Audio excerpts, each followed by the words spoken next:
Peeps, Ryan here with the first version of my Nubatama deck for Domination.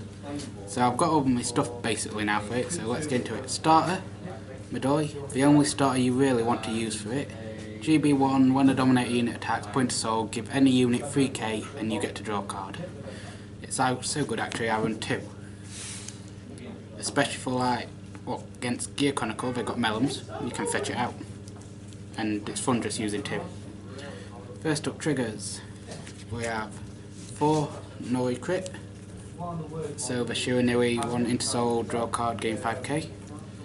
We have 4 of the Intersoul unflip a damage. Because sometimes, it helps fill up the soul and get you your counter blast. Then we run 4 stands. The after image one.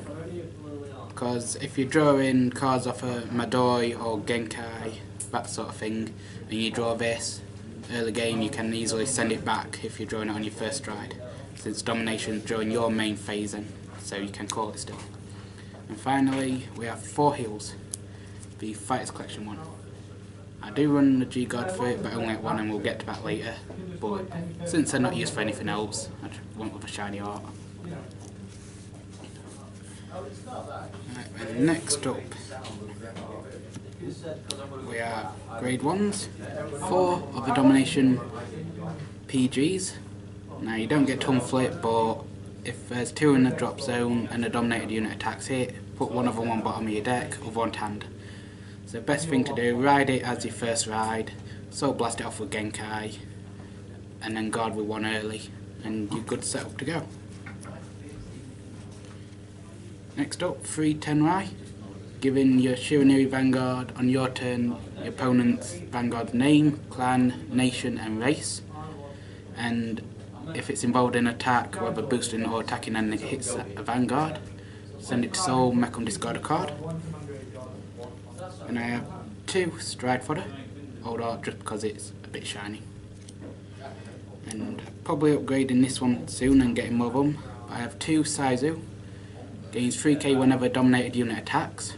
I have managed to get this up to, I think, 22 on a Mudring Lord turn. So, being just a booster at 22 power or even an attacker is really good. Now, lastly for grade 1s, I have 2 Tenrai. Tengai.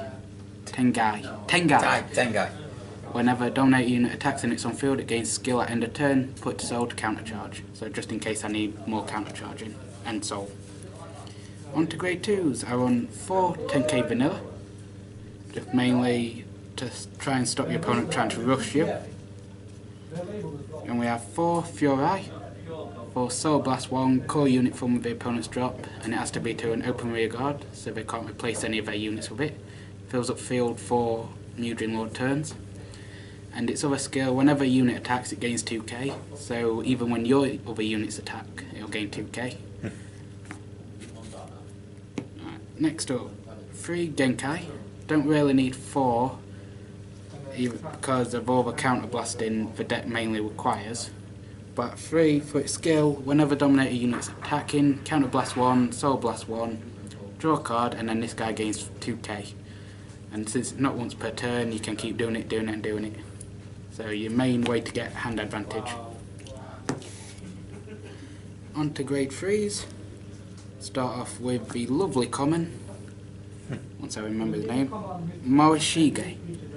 Basically just rest one of your rear guards, the opponent has to pick one of their rear guards, gives it 3k, and if they picked one, so basically if they ain't got any, you don't really use this skill, but once they pick a unit and give it 3k, this guy gains 10k, so he's a 21k attack on his own.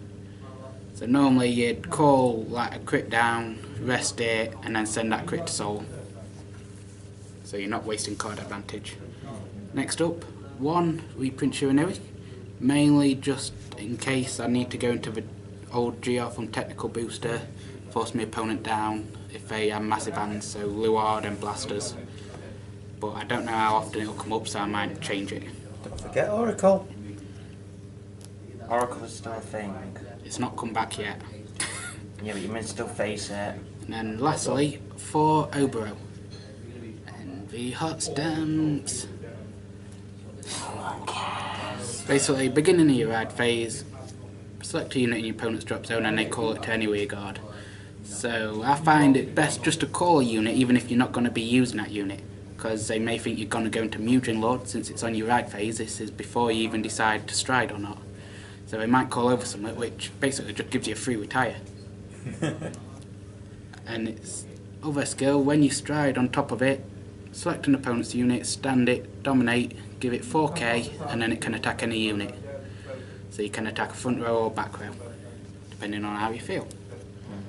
Now strides, let's start with one-offs. We have one of the GB8, which I find hilariously funny because you can get off about 4 attacks. If, of course, you're on Obro, and you stride on top of him with Bison, you've got your opponent's unit that's going to attack him from Obro's skill. And then if they guard it with a card from hand, by placing it on guard circle, you can Soul Blast 1 or Counter Blast 1 to get rid of 2 cards out of their hand, which is really nice. Next up, one of the GR, like I said, pairs mainly with the old Shiranui but can be used with Oboro to cut them down to 4 cards in hand, and then they have 4 attacks coming at them, so they basically got 1 card per attack to survive. Best used if on 5 mainly. And then a single one of the Troudek Stride King Goku Tenbu, which is just 3 dominate at beginning of battle phase. May change it out for the on hit discard guy or whatever, to be honest. Not too sure yet with the G zone, it's a bit of a mess. Next up, one of my main favourites, Magun Tenbu. So basically, Counterblast 1 and act. Select an opponent's unit, Counterblast 1, select a face down copy of him, flip it face up, that's why there's 4. Select an opponent's unit and it gains 3k for each card in your buying zone. And then you dominate it. At end of a battle, that dominated unit has attacked, it is retired. So you could power up their rear guard with this, attack their back row, and then they lose the one that were dominated as well. Ryan, it's G zone, not bind zone. I know what I meant. Sorry, G zone. Pay attention, Ryan. I'm half asleep still. For. Okay, the last 4 of Mugin Lord. So Persona Flip, Counterblast 1. For each face-up card in your bind zone, in your G zone. Yeah. G zone, I got it correct this time. Select up to that many rear guards, so yours or your opponent's. Then those units you've selected gain 4k, and then all the ones you select are what your opponent controls become dominated, or become domination state. And then they have to attack the Vanguard. What's that attack? I'm not sure whether I'll keep him at 4, but for now, I think he's really good at 4. Just for Counter Blast, you can hopefully get like 2 extra attacks plus power up your rear guards. That's the main situation I would use him in. I don't keep. G-guards? G-guards, I have 1 Dismal. Just if I'm going first and I call out a Genkai or something to set up for my first stride, I can guard if I get heal and protect him from being gone. Same with Fury and all that. Next up, one of the old G-guards, because I find it a lot better than the trial deck one. Since trial deck you have to have less than your opponent. You have to have less cards in hand than your opponent to gain a 5k. This and your opponent has to have 6 or less. Yes. So it's easily accomplishable early and late game. Next up, 2 of the Dominate. Gahorican G-guard. When it's placed on guard zone, Counter Blast 1, Soul Blast 1, select an opponent's grade 1 in the back row and dominate it, move it to your guard circle. So basically it's going to become 20k shield. And it has a high cost, yes, compared to that, but if it's a rear guard what's attacking or Vanguard, you can steal their booster, it lowers their power. Yep. So you're effectively getting the shield of that power, if you follow me. So a 7k booster, you take that booster, you're gaining a 5k shield, plus technically a 7k shield, because they're losing that power. So essentially you gain 12k roughly. Yeah. Essentially, it just gets rid of anything annoying. And then lastly, one of the Fighters Collection unflip G-guards. When it's placed, unflip a G-guard in your G-zone, and unless your opponent discards a card, this will gain 20k shield, so becoming a 35. Brilliant to use when your opponent's low on hand and you're wanting to keep their hand low for your turn. But yeah guys, that has been my version 1 of the Nubatama deck. So if you liked it, let me know. Any improvements you think I could do, let me know. I may not listen to them because I'm very strict with my Nubas. But as always guys, see you later.